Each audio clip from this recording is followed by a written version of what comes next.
Talk to me, if you would, as the UK's Defence Secretary. How did you feel as you witnessed the scenes yesterday in Kabul? Through strategic patience, the Taliban has won this war. Well, I think, as I both spoke to you last week and indeed in the article I wrote for the Sunday Telegraph, look, I think we all saw that and felt a real sense of sadness that, first of all, the forces that the British and the international community had invested in had melted away in some areas so quickly. I think it was always the lessons that I felt were incredibly important, is that you don't fix things overnight in global issues. You have to manage them. And, ultimately, as I've said a number of times publicly, when that deal was done a few years ago, what happened was ultimately we undermined, the community, the deal undermined the Afghan government and left it in a place that ultimately saw the end. And the end is always, I'm afraid, the river flows fastest towards the end. And that is what we saw yesterday, and it's what we're seeing in our pictures today. But, my job as Defence Secretary is to make sure that we protect not only the UK nationals, but those Afghans we have an obligation to. That is actually why we're in the country. For the last few weeks, we've been in the country solely to process those people and to make sure we protect our officials doing that job, and we'll continue to do so. So you acknowledge that the Taliban has won the war? I don't know about a win. I think I acknowledge that the Taliban are in control of the country. I mean, you don't have to be a political scientist to spot that's where we're at. I have engaged through a third country yesterday to make sure we seek assurances from the Taliban to protect our people and indeed the people we're trying to work to get out. And you don't have to be a political scientist to figure out whether or not NATO can regroup and go back to take over Kabul again. I'm guessing at this stage that's not on the cards. No, look, that's not on the cards, that we're going to go back. If you remember, at its height, over 100,000 troops were deployed into Afghanistan to hold the line. That wasn't just the initial, obviously, 2001, 2002 intervention. That was, almost a decade later, heavy fighting. And I think, the United States have made itself clear that they're not intending to stay. And as the framework nation, that leaves us with difficult choices. And, I've been pretty much honest about that all the way through this process. And actually why, as I said, our defence strategy and our defence reform programme that we put in place back in March is designed so that we're no longer so dependent on one power or the other. It's why we had a record funding settlement, so that in future, should something like this happen again, we can find it easier to find international partners to remain. OK, we are where we are. You're drawing up plans for an airlift. Britain is set to evacuate its citizens. Talk to me about the logistics as best you can. How many people are we talking about? How long is it going to take, and when will it start? So it started already. Only yesterday, nearly 300 people came back. I've just been, like you, seeing the footage of the airport that's been going on at the moment. The military side of the airport, so the footage you're seeing is from the south side, the civilian side.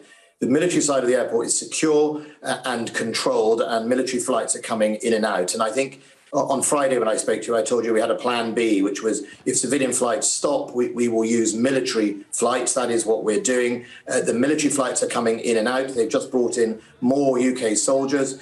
Border forces joining us to make sure that we accelerate the process to get more Afghans out, which is our obligation. We flew out 370 staff and British citizens, eligible personnel, yesterday and the day before, and we'll continue to engage those flights. The next group of Afghans to come out will be 782, and we will make sure we get them in the next 24 to 36 hours out of the country, and I'll continually to process those people. How many emergency visas can we process for those who risk their lives for the UK in the time that's left? Well, we've processed over 2,000 plus since April with their families, and they're all back in the UK, located with their families. And myself and the Home Secretary, I spoke to her all through yesterday, and I'll continue to speak to her today.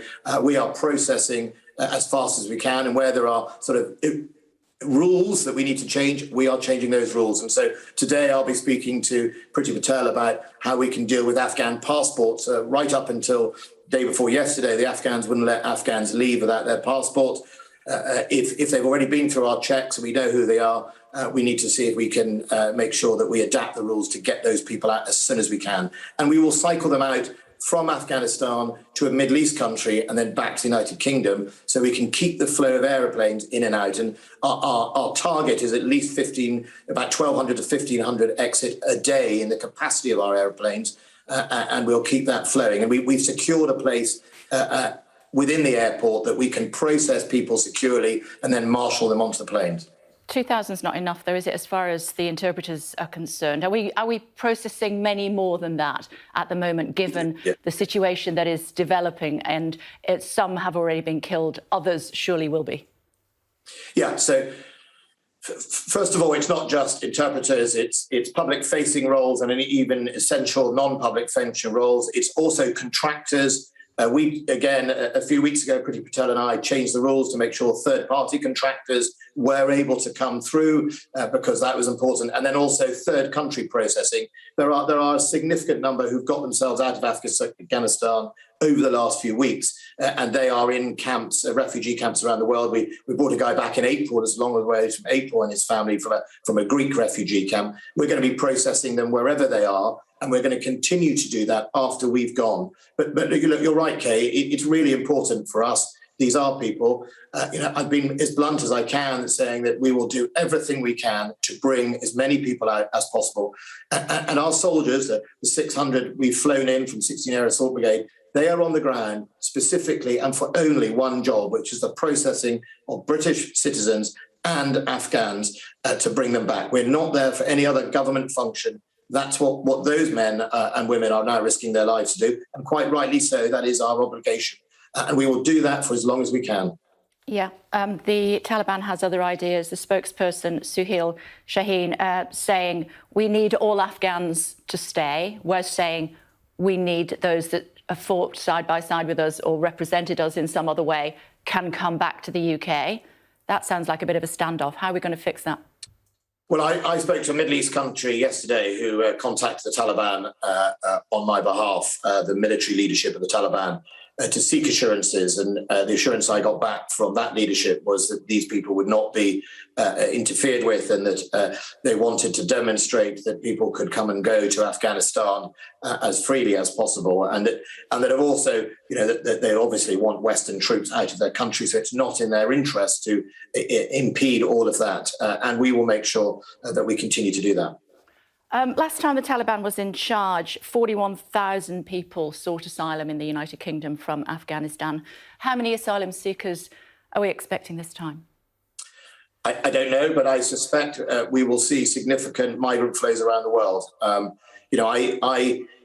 My Turkish counterpart is dealing with significant inflows. I know that the Iranians historically usually take huge amounts of refugees, Pakistan, India as well. And I think, it's not a comfort to this situation, but back in March when we did our defence reform paper, I recognise that conflict prevention and post-conflict work is as important as war fighting, because the threat to our stability from migrant flows, organised crime, smuggling, terrorism is very, very important. We have to be out around the world to deliver that stability. And so but we can expect at least as many this time, can't we? Well, I'm not going to put a figure on it. If the Taliban are true to the words that you've also read out on your programme about an inclusive Islamic State, but nevertheless... Do you think they will be? Well, I certainly think they will not miss the lesson of 2011 that hosting terrorists and indeed running a state as they did led to rampant poverty, migration, immigration or refugee crises, and indeed the toppling of that regime. Those are facts that happened 20 years ago, and certainly the political leadership of the Taliban recognised that. So, on that sense, the onus is on them to do that. And so in the meantime, I am focused about getting those people out, those Brits out, those Afghans out, and actually working together with our allies, whether it's Turkey or whether it's Qatar or whether it's other Middle East countries, to make sure that we help stabilise the situation. We are already hearing of executions of those who worked with the NATO forces, women literally being turned away from their places of learning. It doesn't look, anecdotally, as though the Taliban has changed much.